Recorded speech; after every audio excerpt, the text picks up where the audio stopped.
background on who I am as we move forward. So my name is Jessica Lunt, as she just told you, and I'm currently a postdoctoral fellow across the street at the Smithsonian Marine Station. I've been there about 2 years now, and I am a community ecologist. So I'm really interested in how communities work and function together, and oyster reefs really have my heart. I've been at the Marine Station since I finished my PhD. I got my PhD at Texas A&M University. I studied at the Corpus Christi campus. So I worked on oyster reefs there in the Gulf. And I came over here to learn about the ones here. And they are a little bit different, but there's a lot of things that are the same. So I'm going to talk to you today about filter feeders, their role in the Indian River Lagoon, and some of the research that we're doing on them at the Marine Station. So as sort of a background, coastal systems are some of the most productive and most threatened systems in the world.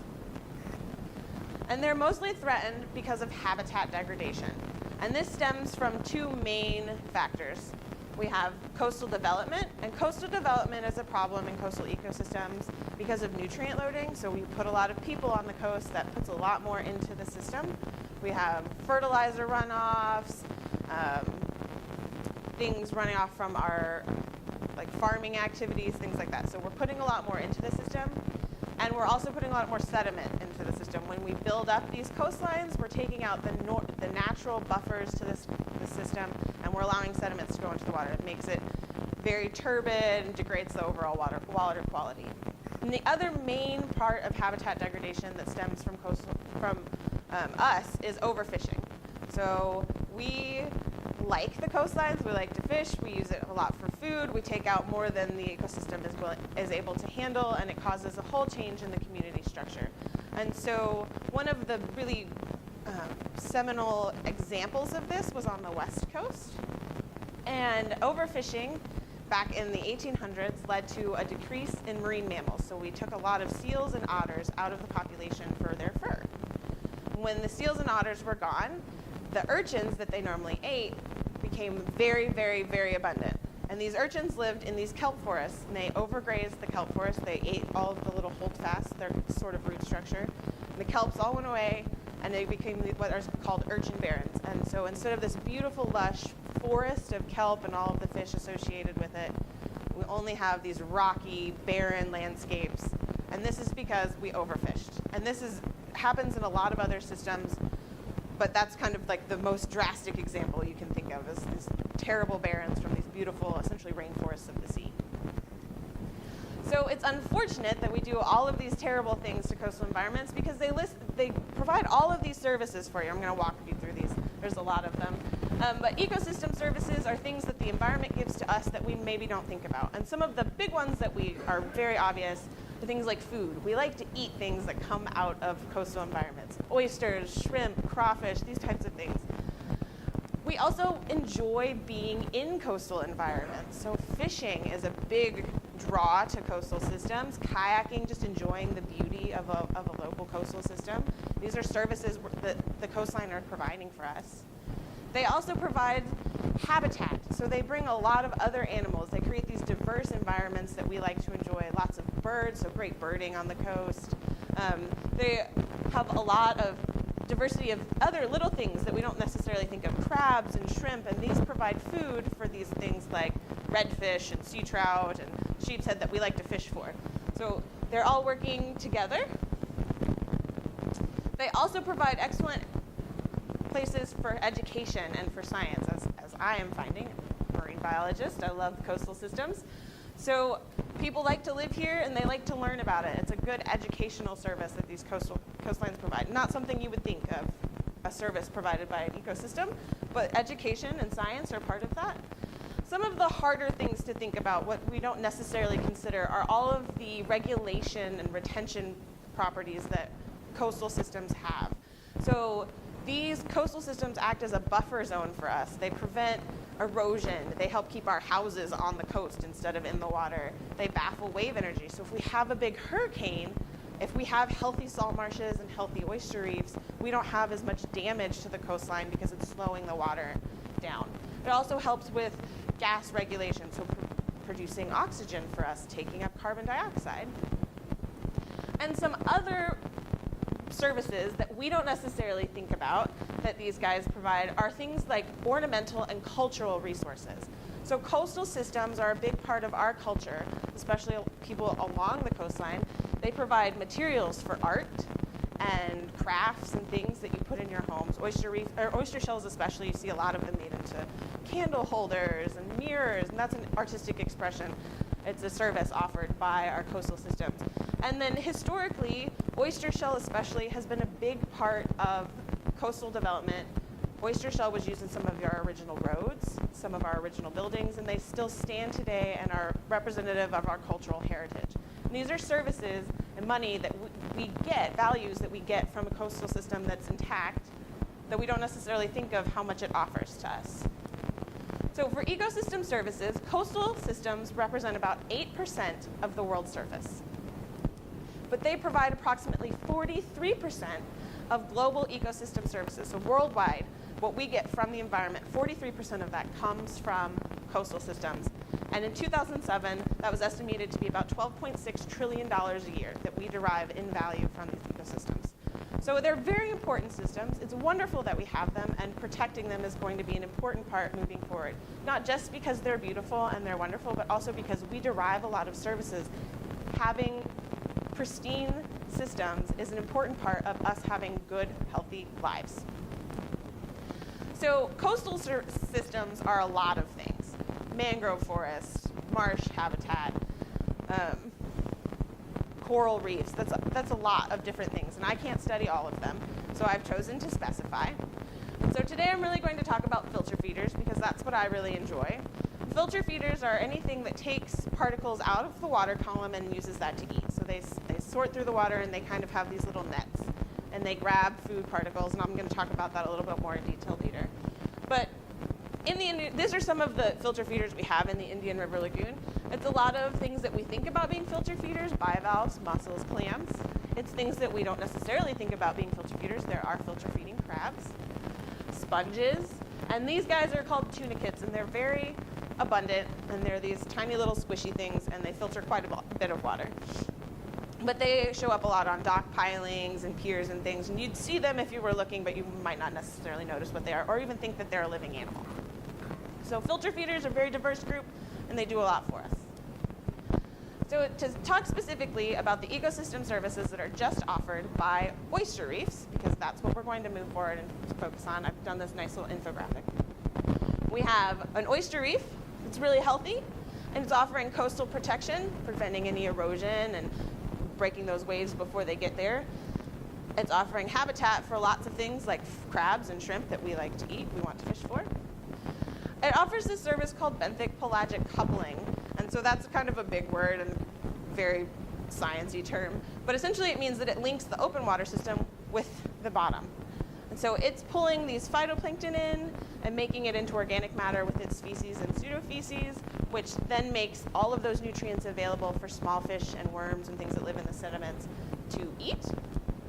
It improves the water quality while it does that, pulling all of these extra nutrients out, making sure the water's clearer, and then we're able to fish for them. We are able to eat the oysters, and we pull these things out, and that helps. But if we are overzealous in our fisheries, we don't have enough oysters, but we're still pumping all those nutrients in, the water quality gets bad. But we can fix this with restoration attempts. We put those oysters back in, they bring in more animals, they clean up the water, and we can start fishing for them again as long as we're more careful this time. So ecosystem services of oyster reefs are fairly well known, and most of the time when they're disappearing, because oysters are one of the most threatened coastal systems we have. About 85% of oyster reefs worldwide have been lost. People say, oh, let's put these oysters back. They're going to clean our water. They're going to fix things. They can filter up to 50 gallons of water a day. It's going to be awesome. But no one actually tests that in individual systems.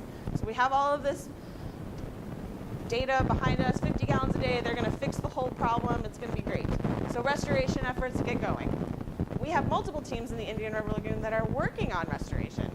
Up in the Mosquito Lagoon, Brevard County is working with Central Florida to put in what are called oyster mats. And oyster mats are these mats of XR mesh that they tie oysters to create a structure. And they put them out on relic reefs, so former reefs that are just shell, loose shell. And then they seed them with oysters grown in what's called their oyster gardening program. And so they have citizen scientists grow oysters for them off their dock. And then they put those oysters that they've grown onto these new reefs and seed them, and they grow reefs that way. And they're doing a fantastic job. Those reefs look amazing up in the Mosquito Lagoon. If you have a chance to go up, kind of explore Canaveral National Seashore, maybe on a boat trip or kayaking, the reefs back there are gorgeous. It's beautiful to be there. We also have restoration. Yes, sir. At the early stage, are oysters like larvae? Yes, sir. So the oyster gardening, they are putting shell out in these cages off the docks, and that's collecting larvae that's in the water column. So oysters are broadcast spawners. I should have put that in here.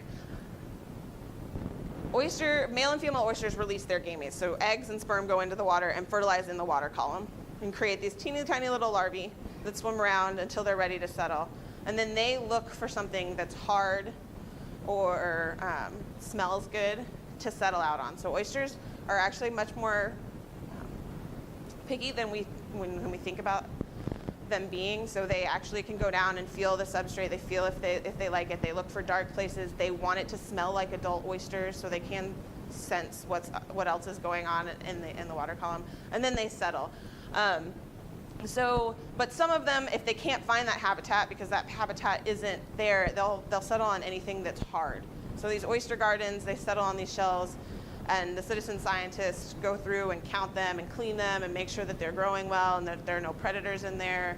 And then they take those baby oysters that are small, but still they're not like teeny tiny, and put them on the reef. So in the St. Lucie estuary, the restoration work is slightly different. It's mostly headed by Florida Oceanographic Society. They're doing a lot of work in the St. Lucie estuary to restore reefs. And they're using recycled oyster shell. So they're part of this Share Our Shucks program where they go to local restaurants and they collect the shucks that are eaten. So you eat oysters at the restaurant. If they're part of this Share Our Shucking program, those shucks go in a bucket, and those buckets go to Florida Oceanographic, and they let those oyster shells dry out and get clean several months before they put them. But then they put that shell back into the water so that oysters have a habitat to settle on. So that was a big part of why we lost oyster reefs, is people ate them and then threw the shells in the landfill. And oysters need oyster shell to settle on, so we're trying to put them back in the water. Florida Oceanographic bags their oyster shell, so they use Vexar mesh bags instead of the mats. And then they build oyster bars in areas that have previously supported oysters or maybe have a small healthy population of oysters, and they build new reefs along the shoreline as part of their Living Shorelines program, where they both add oysters as well as other coastal plants like salt marsh or mangrove to help rebuild those shorelines to what they once were. So 2 different approaches. The Florida Oceanographic reefs are not doing as well, and that seems mostly because of salinity problems that we have in the estuary from freshwater outflow. We have several that are doing really, really well, or they were. Now we have these big outflow events, and we're not sure how they're going to do as we move forward. Oysters can handle some fresh water.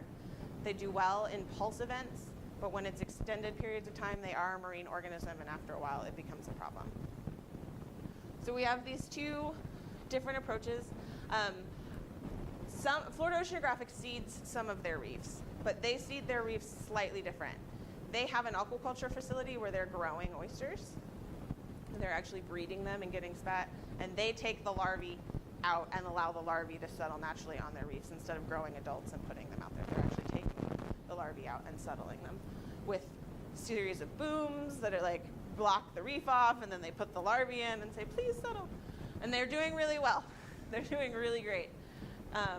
Unfortunately, we might lose a lot of that because of these freshwater outflows, but we're having our fingers crossed and hoping that some of them might do okay.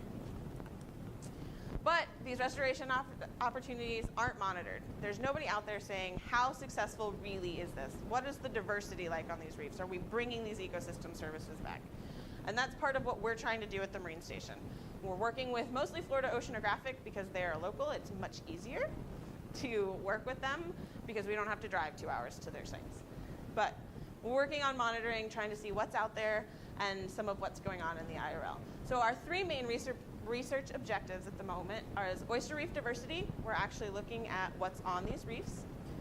We're looking at filter feeding rates. How effective are these restored bivalves at cleaning the water? And we're looking at their remediation potential. So are they helpful in preventing harmful algal blooms from occurring? We put them back. What are they actually doing for the lagoon? Because most of these estimates of 50 gallons a day are estimated from laboratory studies in different systems, mostly at Chesapeake Bay. Chesapeake Bay oysters are the same species, but they're very different from ours. Ours do not like it when it gets cold. Theirs like it fine. So like up in Chesapeake, if it's 16 degrees Celsius in the bay, they're pretty okay. We tried to do an experiment. It was 16 degrees Celsius in the water, and the oysters were like, no, I'm not eating today. I'm not interested. No, thank you. So they do function differently. They are acclimated to their environment. So we want to see what they're actually doing for us. So oyster reef diversity is what I'm going to talk about first. This is really just to see what is present on these reefs. So I used a system that I had used successfully in Texas for my dissertation. And I used this thing called a modified throw trap. And these mini oyster reefs that I create with wood and Vexar to make these little trays, and I fill them with clean shell.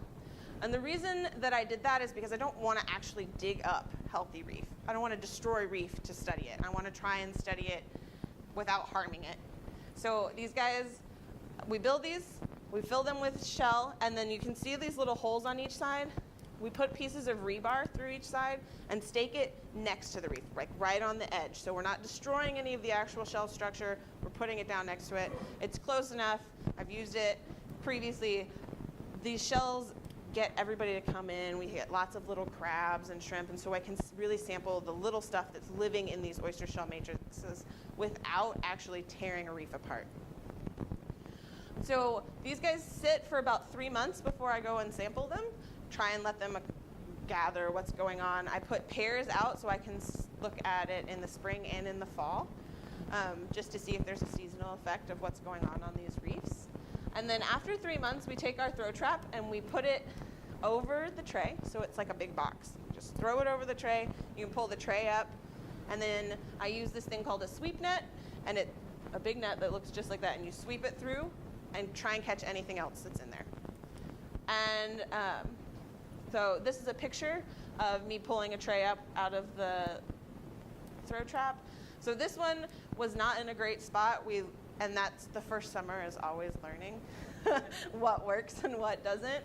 So we found out that the flow rates here are probably too high for a good sampling.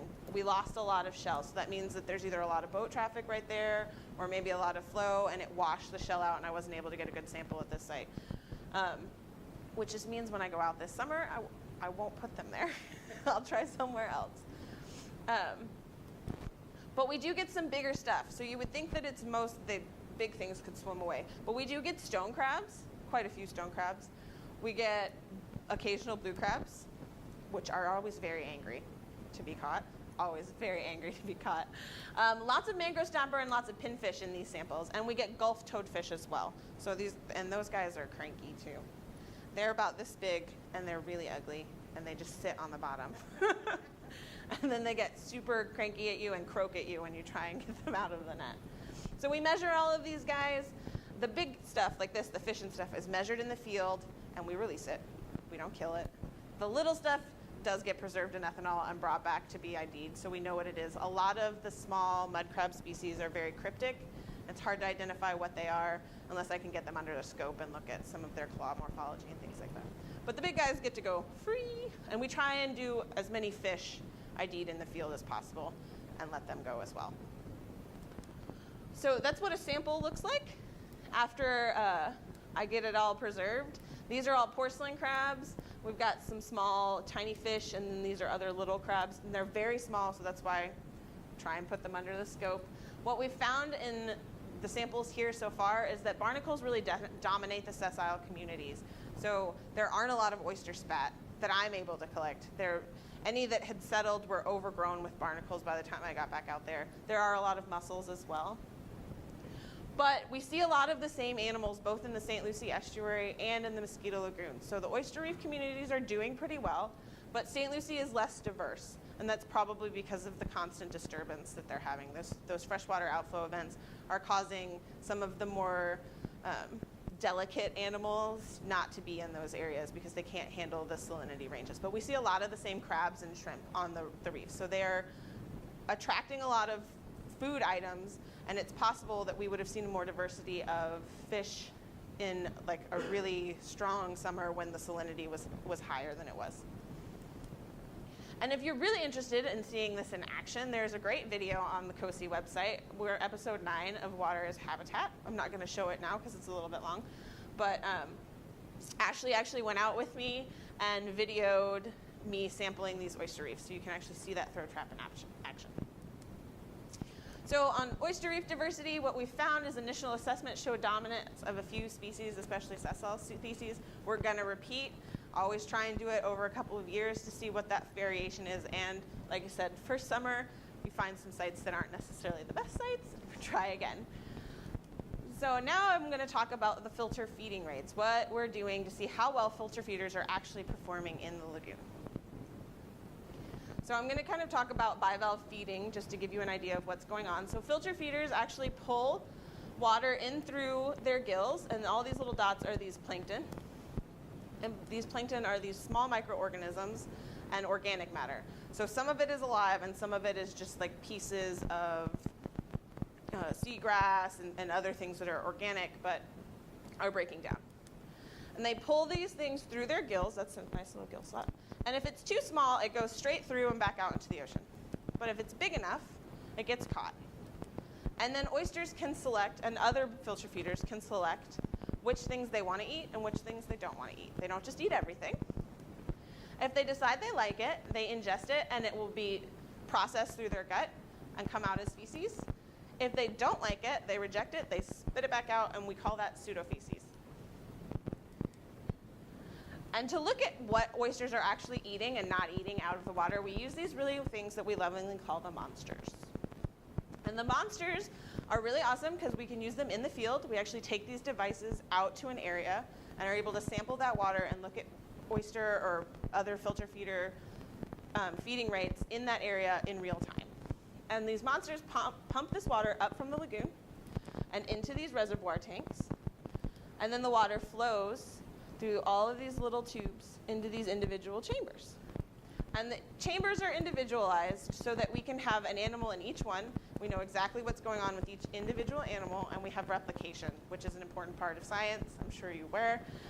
If we just did it with one animal each time, we wouldn't have a lot to say. So we try and say about multiple animals so we can try and make a generalization. So in this experiment, we had oysters on this side and clams on this side.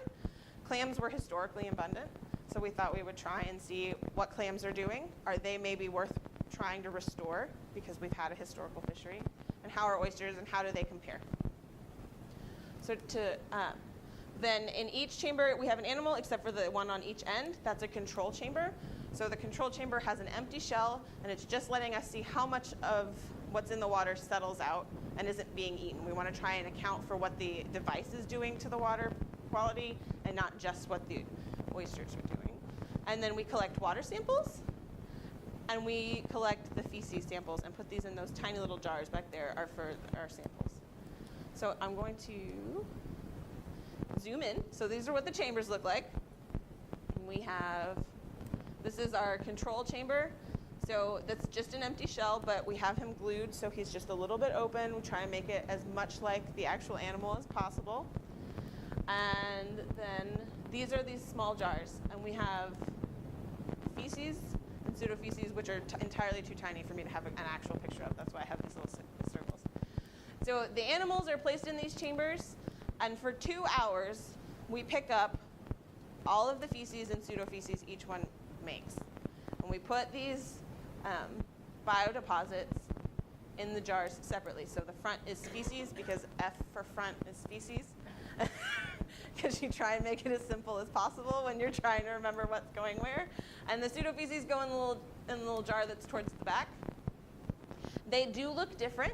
It is a learned skill, though. Feces are more compact than pseudofeces are. So we use this tiny little pipette, and we pick up all these things, and you try and do it as fast as possible because you don't want them to sit on the bottom and get mixed in with the silt. It's a lot of fun.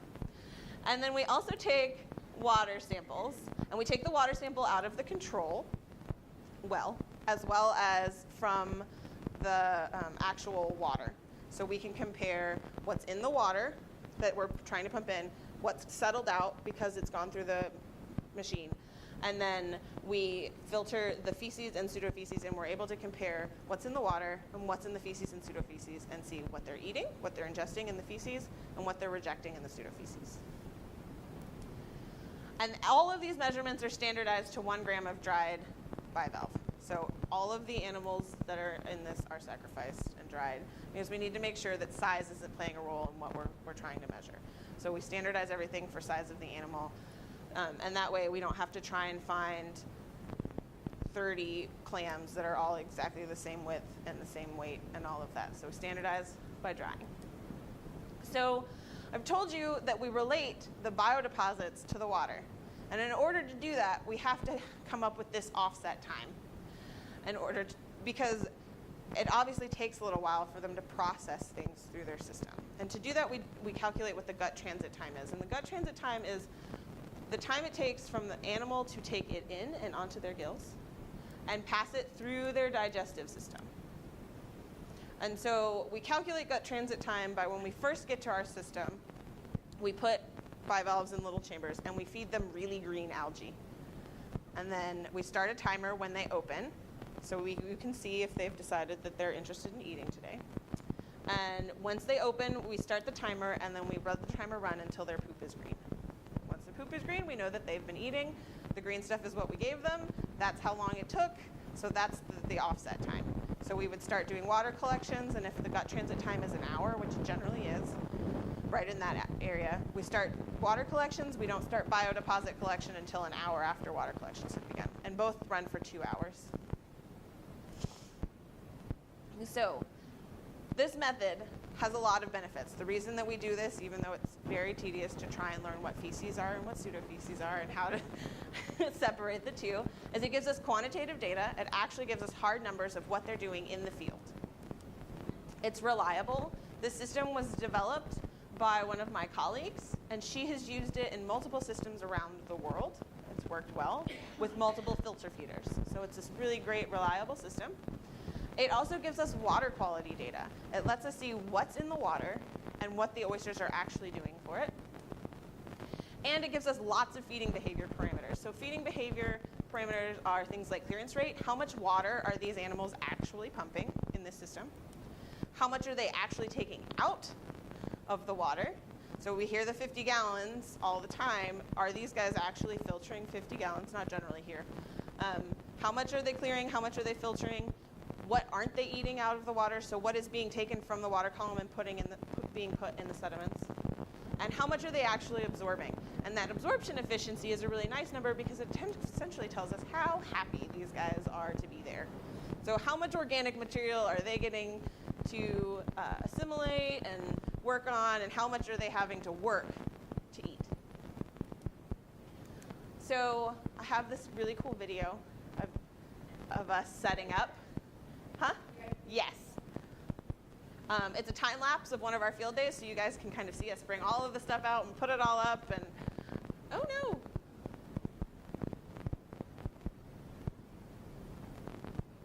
Kind of walk through it.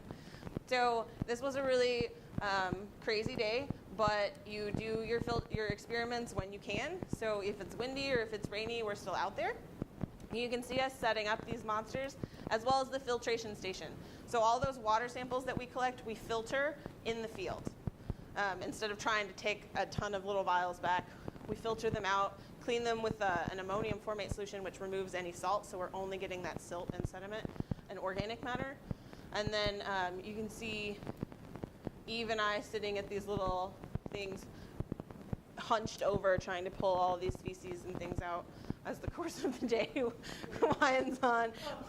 We had to have our little tarps to make sure that the oysters don't get too hot that, and they don't want to get water in them. They're very cranky. So then you can weigh them again, and that's the inorganic fraction. And from the total and the inorganic, you can get the organic fraction. We do the same process with the water filters. And then we're able to say, okay, this was how much that was in the water, and this is how much was in the feces sample. And they're all very well labeled so that you know which ones came at what time point and all of this. And then you're able to say, okay, the water had 50% organic matter, the feces have 30% organic matter, so they're taking that much out of the water. That's how much they're actually taking out. But it's all on these teeny tiny little filters that are very expensive. So what we found, water characteristics wise, we did this at 3 sites. We did it at one in the Mosquito Lagoon up by River Breeze Park. We've had some wonderful interactions with the community. We showed up at this RV park and we said, we'd really like to do this experiment, but we need electricity. And the owner of the RV park said, that sounds wonderful, come use my dock, stay at my house, do all of this. So that was awesome. We had a site in the Banana River, which we knocked on lots of doors, and we have this really cool experiment we'd really like to do, but we really need electricity, would you mind? And we had the Banana River Resort, which is a small bed and breakfast, said, that sounds amazing, please come stay at our place, use our dock, which was awesome. So we've had a lot of community support. And then our Indian River site was in the city of Cocoa, and they were also super excited to have us there. We were actually out in the public there. We were on a public boardwalk. We got to talk to a lot of people and show them what we were doing. And so it's been a really cool experience with the local community, and it's really gratifying to see how supportive our local community is of science and helping the Indian River. So we found that the water characteristics are fairly different among the sites. Though the Banana River is super variable. It depends on what day, how much particulate matter is going to be in there. And it seems to be somewhat related to wind and how much is stirred up, but the Banana River is much more variable than these other two. And the Mosquito Lagoon is generally the nicest. It's got the best kind of ratio of things. And the organic matter is generally pretty good, right around 40%, though Banana River can get really high. And so we have these water quality, and so it's kind of nice to look at that and say, oh, well, the lagoon isn't, you don't just have one answer for the lagoon. It's definitely related to where you are and what's going on in that part of the lagoon. And then for the filter feeders, we found, yes? Is that weight then that we're talking about here? Oh, this. Total particulates. So yes, it is the weight. It's that first weight we get after it's dry. Everything that's been pulled out of the water onto that filter.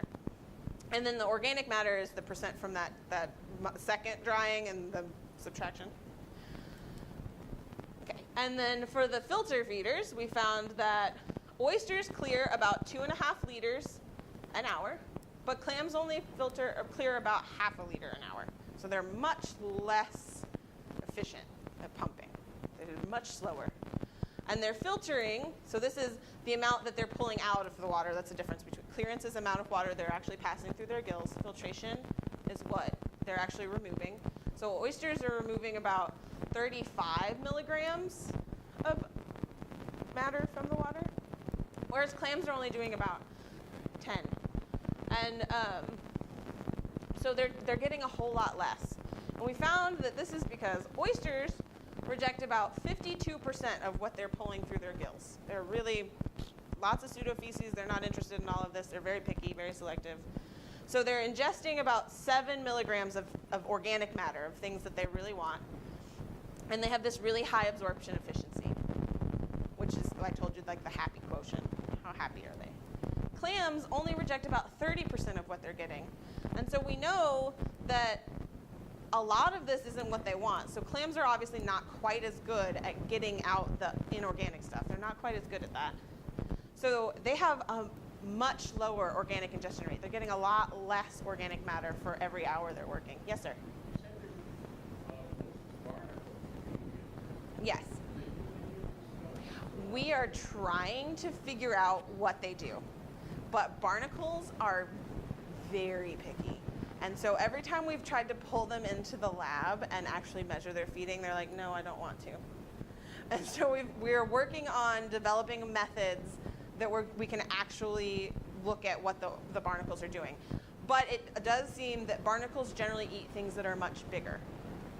So what size an animal eats from the water is dependent on the space. So oyster gills are fairly finely spaced. They can collect a lot of those really tiny things that are about 5 microns. Barnacles use a cirri, but they're wider space. So they seem to need things that are 10 microns or larger. So what they're pulling out of the water would be different. They're not competing with the oysters, but we're not sure what all they're pulling out of the water because we can't get them to cooperate. And mostly that seems because that they are community organisms. They settle in big groups, and it's hard to individualize them. They don't like it when we take them off their substrate. They get very cranky with us. And so we're having trouble developing methods that will allow us to effectively test it. But we are working on it. We really do want to test barnacles because they are so abundant. We want to see what they're pulling out of the water.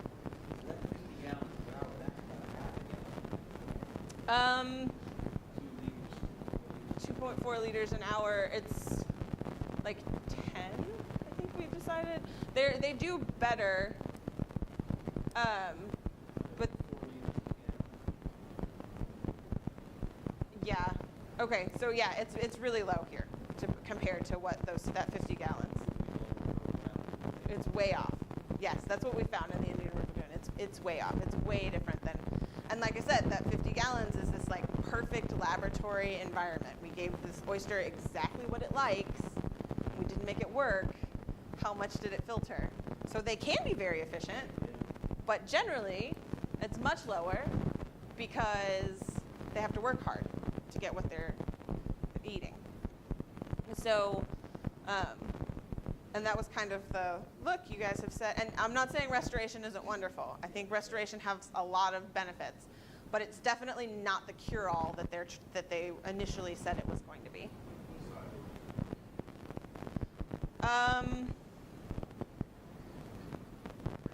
Yeah, about. So they're adults, but they're small adults that we were using, and that could play a big role in it too. But because of the way our devices are set up, we can't use giant oysters. You don't find a lot of them down here either. The size we were using was pretty prevalent in the size that we were able to collect in this area. The oysters do get larger in the Mosquito Lagoon, but you can't collect up there because it's the national seashore. Okay, and so clams didn't ingest as much organic. They had a much lower absorption efficiency, less than 50%. So oysters are pretty happy, but clams are pretty sad.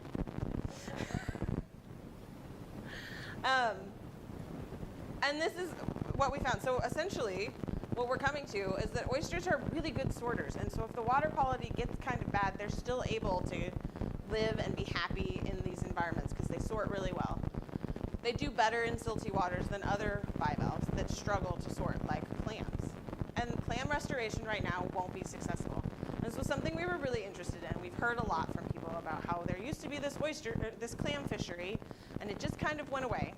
So there's some historical data of Florida wildlife. There are clams in the lagoon. There are a healthy population of clams in the lagoon. They're just not in the boom phase that they were that fueled that fishery. And it seems to be because the water quality isn't what they like. It's a lot of silt. And they think a lot of that has to do with the clam fishery really tore the bottom up. And it made the system not quite what they like, and it released a lot of silt into the environment. And clams just really aren't happy. But it's possible in the future, if the water quality gets back to where they like it, they'll boom again. The fishery might come back. But they are a boom or bust organism, so it's probably never going to be sustained because they're picky. If it gets too silty and they're not happy, they're not going to have a lot of babies. They're a long-lived species, and so some of the clams that are out there probably were around during the fishery and they just escaped, but they live for a while. And if things get back to where they want, they might have a lot of babies again, and we might see that population boom. But right now, it's not an effective. It would not be effective to try and throw clams in the lagoon and hope that they're going to clean the water up. They're not happy enough. So oysters are happy, and they are a good part of restoring the lagoon. They are helping to clean the water, though not nearly at the levels that maybe were promised. But they are pretty happy, they're doing well, and restoration will be successful with them because they can eat and thrive and grow. So then we wanted to look at remediation potential. What can these filter feeders offer if the lagoon gets in trouble? So I'm I'm sure a lot of you have heard about this super bloom. Back in 2011, we had this crazy bloom of algae. It was a nuisance algal bloom. It was not really a harmful algal bloom. None of the species were toxic. They were just growing out of control.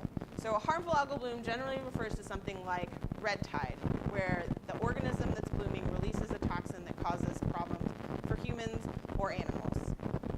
Because of this tide, it's killing them outright.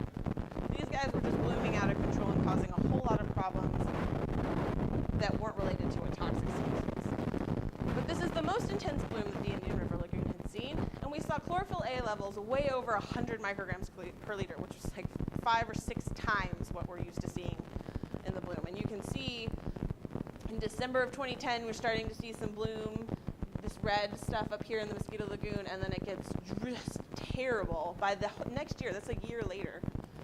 And then by March of 2012, it had calmed down a little bit, just in time for the brown tide to start. So the effects of the super bloom, it wasn't harmful, there wasn't a toxic substance, but normally we have nice clear water, sunlight gets through the water, it lets seagrass grow. It's a foundation community. We have lots of seagrass, we're very proud of it.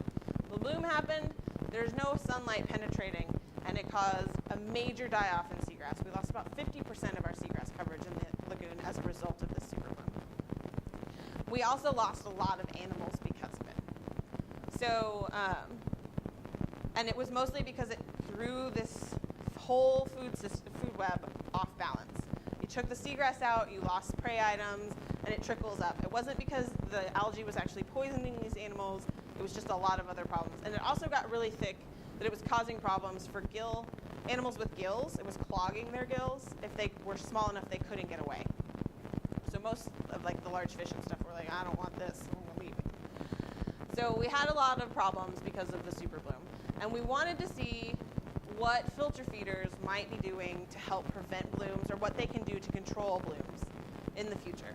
We don't like that we're having all of these bloom problems. It's not something that the lagoon was typified by in the past. What can we do to try and fix this? So to do this, we decided to do some feeding assays with the super bloom algae. So the super bloom was comprised of 3 small algae. We had Synechococcus here, which has been identified. And then there's a pedinophyte and a picocyanobacteria that we don't know what is. We don't know what species it was. We're not sure. There's another lab at UF that's working on trying to identify these species. But identifying algae to species level is something very, very, very few people in the world can do well. And so it is a process, and they are working on it. And then we also used a control species. Nanochloropsis is an algae that's grown pretty much everywhere. It's one of the ones here that they use to feed things that filter feed. So we took the 3 that we knew caused a bloom and caused problems, and we took one that we know is not harmful in any capacity to compare them to. What are they doing when we know they like it, and what are they doing when we're not sure what's going on? All of the species that we used were actually isolated from the super bloom by the lab at UF, and we keep them in culture at SMS. So if you go on one of our marine station tours, they probably will take you in the wet lab, and you can see all of the algae that we're growing, and a lot of them are the super bloom species. In addition to the super bloom species, we looked at Ariambra lagunensis, and this is the brown tide organism. And so I told you the bloom ended in March, just in time for a brown tide to start. So in 2012, we had a brown tide. We currently have a brown tide that's occurring in the north part of the lagoon. We're trying to do some experiments now to see what's going on now that it is blooming. Brown tide is not fun. It is named for the Laguna Madre in South Texas because it bloomed there for over 7 years. So once it gets started, it can be hard to get rid of. It is a problem, and we're trying to figure out what we can do about it. It was predominantly in the Mosquito Lagoon in 2012. It wasn't any farther south than Titusville. It's all the way down to Pineda Causeway this time. So it's moved much farther south. And the culture that we used here was not isolated from our brown tide bloom, but I actually got a culture from colleagues at the University of Texas Marine Science Institute that originally isolated the culture from the Laguna Madre.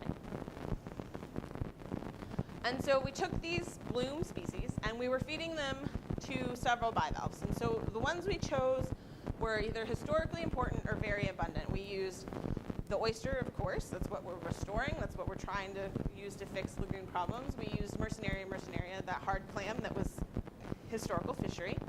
We can still get them. There are aquaculture facilities that grow them in the area, and so we mostly use them as a source because they are hard to find. We used this guy, the hooked mussel, which is super abundant on oyster reefs or on piers and things, and has a more broad salinity tolerance than oysters do.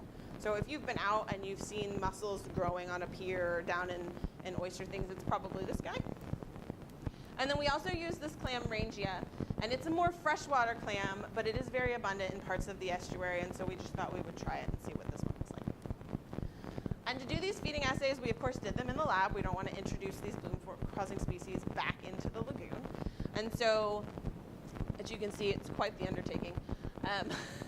Each one of these is one of the algae, and each algae is sitting in front of its little block of jars, and each jar has an animal in it, and they all have clean water and a bubbler to make sure they have plenty of air.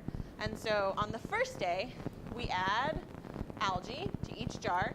We calculate to make sure it's the exact same number of cells that each guy gets so we can make comparisons across.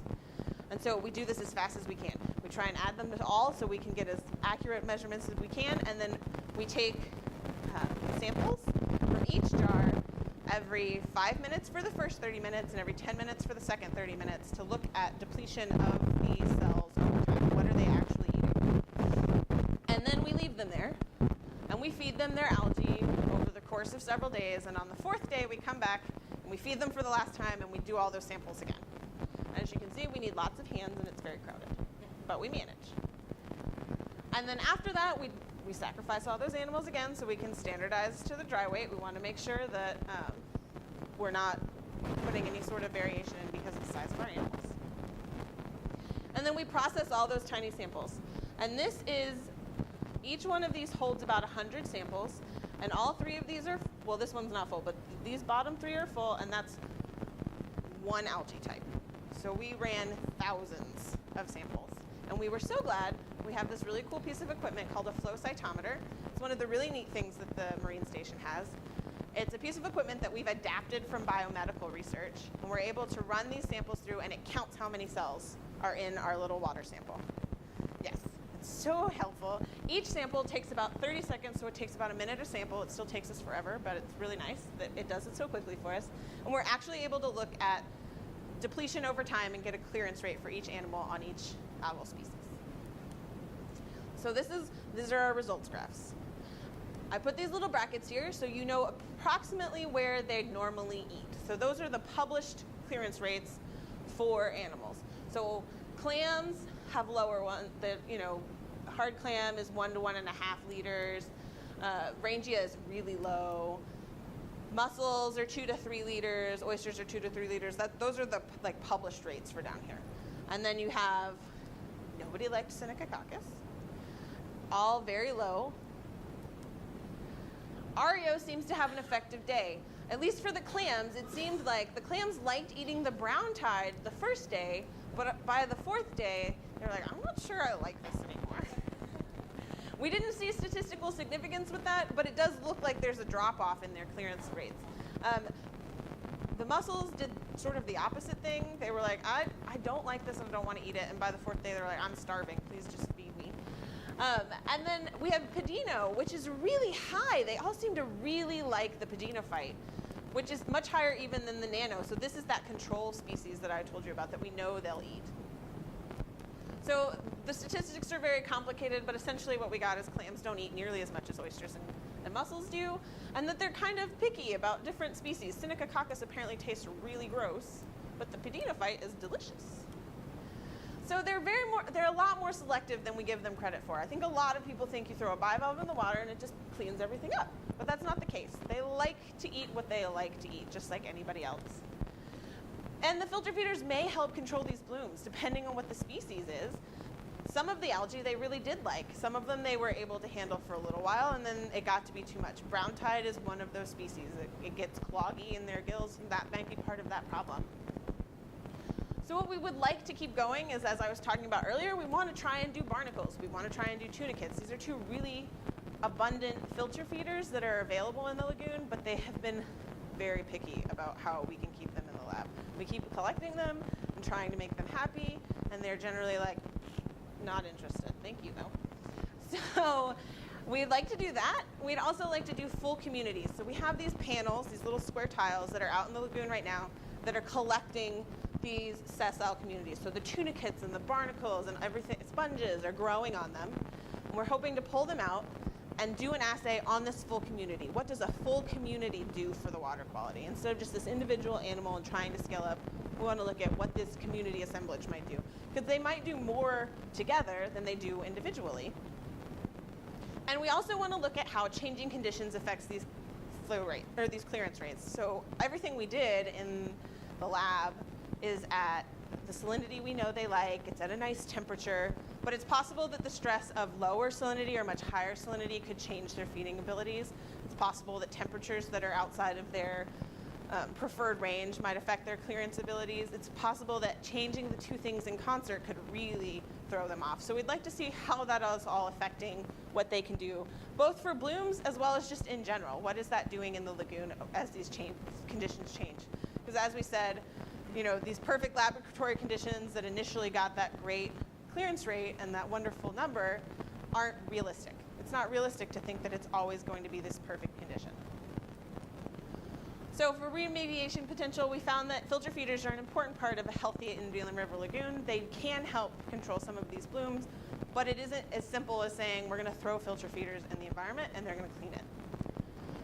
So the benefits of this work to the Indian River Lagoon, because I'm sure that's what you're all very interested in, why are we doing this? We get a really hard effect of what the bivalves are doing on water quality that actually exists in the lagoon. We're able to actually see what our filter feeders from the lagoon are doing for the water of our lagoon. How much are they actually helping? We're able to assess restoration effectiveness. So we're able to go out to all of these restoration sites and say, okay, you've put all these oysters here. Have they brought back those species that we've lost? Have they actually cleaned up the water? Are they surviving? Are they healthy? We're able to look at that and say, okay, well, maybe this site isn't a good site for restoration. We put it here because we wanted to, but this isn't working. Maybe we should move it downstream or over here. Maybe we should try some of these other things. And we're also getting the public involved. And public being involved in science is really important to the lagoon being healthy and sound, because you guys are on the front lines. If you know what it takes to help make the lagoon healthier, you're more willing to make those changes in your everyday lives. Make maybe less fertilizer because you know that that's going into the lagoon. So we're getting you guys involved. Volunteers is really, really, really, really important in restoration efforts. Most of those restoration efforts are only able to be done because we have people willing to come up and do that. And of course, you get to know about the shell recycling. So hopefully you actually go to the restaurants that recycle their shucks, or maybe you talk to your favorite restaurant about becoming part of the program so that more oyster shells are able to go back in the lagoon and less are going to the landfill. So the take-home messages I'd really like you to take from this talk is that bivalves are a great tool for an improved and sustainable coastal ecosystem, but they are not the cure-all. So just because we're restoring the oysters reefs does not mean that that's the only thing we need to do to fix the lagoon. It's part of it. They're a wonderful tool, but there are other aspects that need to happen. And what we're doing can help develop appropriate management plans. So what we're doing, we really are trying to make applicable to the health of the lagoon, both to advise future aquaculture efforts, like clam harvesting and things like that, as well as future restoration attempts. And with that, I have lots of people to thank. There are a ton of interns and technicians, my co-authors, and St. John's River funded most of this research. So these are all wonderful people. If you see them at a tour or something, you should say hello. And with that, I would take any questions. Yes, ma'am. Mm-hmm. I am working with Jim Oppenborn to start looking at how maybe what role they're playing and working on the water quality. So far, we're just like in the planning stages of what we could do to look at how effective they are, because we're not sure what all lives in those modules. We'd have to maybe try and get in there and see what's in there to get an idea of how many oysters and what's all going on in there. But we are trying to do some experiments on the SMS dock, which is like right across the water, to see how filter feeders are doing in those water conditions. Yes, ma'am.